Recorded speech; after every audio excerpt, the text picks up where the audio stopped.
tennis is returning to Australia yet again, and I thought it was good to talk about the origins of the sport. First called as Royal Tennis, it was played on the palms of people's hands instead of rackets. While the French are responsible for early tennis, modern tennis was invented in England. It was called real tennis, with the first courts being opened in Southampton in the 16th century. It then evolved into what we know as lawn tennis. It became very popular throughout the rest of the United Kingdom after the first edition of Wimbledon was held in 1873. Wales, Scotland, Ireland all would start to host events in the late 19th century. Australia then started hosting tennis tournaments.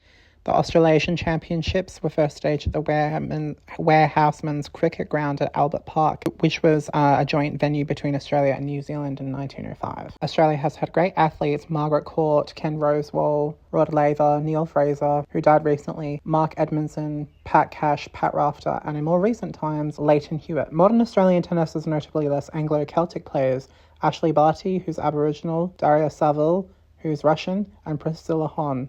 Australians should play for Australia. I suppose at this stage, let's just have that hope in the future that tennis will be more entertaining, particularly on the women's side, as aside from Sabalenka, the women in the top 10 are boring. When Serena and Sharapova were playing, the quality of tennis was much better. Maybe not when they used to play against each other, as Serena always won against her, but it demanded that the girls win points through winners, not through unforced errors, which is what the women's game has become with all the pushing. I prefer women's tennis to men's tennis. Anyway, if you're going to the Australian Open this year, I hope you have a great time and you get to see your favourite player and enjoy some good tennis. Thanks for watching.